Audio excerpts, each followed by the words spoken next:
The next level, now we got groups and we have leaders of those groups. Now you have to sort of split with me. Imagine a tree.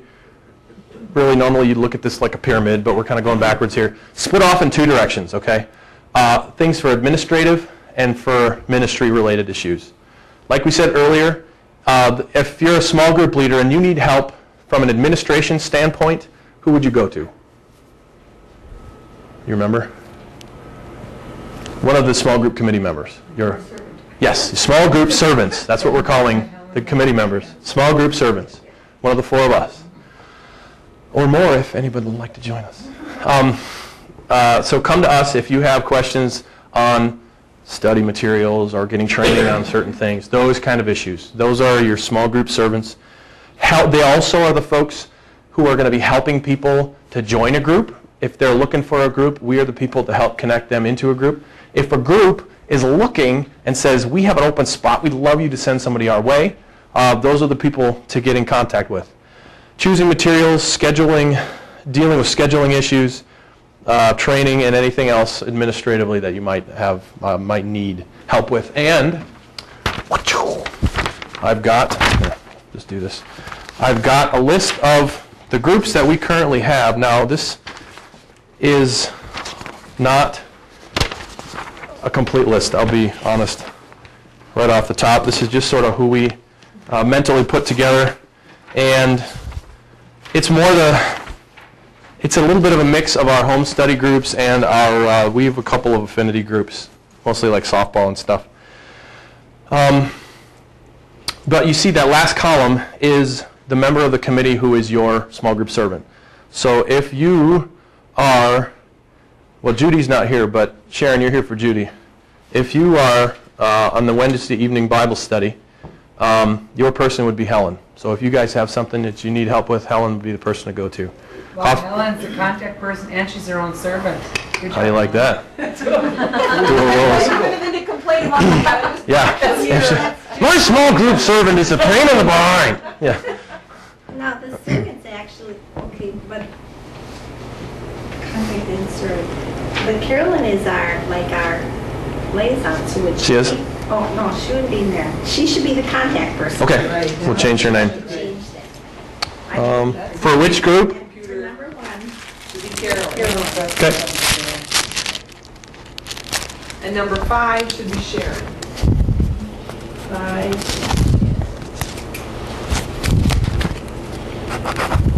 Any other corrections? So number 1 is Carolyn. Carolyn. But you're the contact for number 2, and you're your own servant. It's a selfless job. What's that? Bob was Doris Gartman to the Sunday evening Bible. Which number? Which number? That would be number 19. Number 19. Well, hang on though. We have 2 Sunday evening Bible studies. You and number 12 right above you. Do you want to change Jim's name to Rob and Doris? No. Or Rob, whatever? So do you have 3 groups then? Well, 2 groups now. Okay. 3 couples each. Okay. We have 2, number 12 and number 13 are our Sunday evening Bible studies. All right. Is it you, are you leading one and Rob the other one? No, I'm sorry. I misunderstood what you're doing. Okay. Are the Gartmans, are they leading one of them? They decided to join us. Well, Doris did, and Oh, Rob okay. didn't say no. Okay, I'm sorry. So, but the question, I guess, as far as leaders go, is would you still consider Jim the leader of the other group? Okay, you and Jim? Okay, good. That's, gotcha. Okay, any questions on that list? Are there any groups that you know of that ought to be added to that list? Okay. So, We don't really have a Saturday morning group. okay. So What number is that? 9. 9? Number 9. Number 9, to bring the Beatles back again. You don't have I don't that. see the bicyclers on there. Is that like Ryan and Terry and those guys? So Dennis, 9 is Okay. enough. That could count us for some community groups, because that's a lot of... Which one is that? Dennis, your whole thing is off? I'm not sure. 18, I might be that leader. We still haven't resolved that issue. But I'm here for the training anyway. I might learn something today. Well, good. Back with your servant then. You're, Oh, man. Ryan, you're the man. All right. So is Ryan, are you saying 18 is you, not Ryan? Is that your group, Beth? That's our group, yeah. We got to clarify that. We clarify who our leader is. It's funny because I'm the guy leading the small group stuff in general.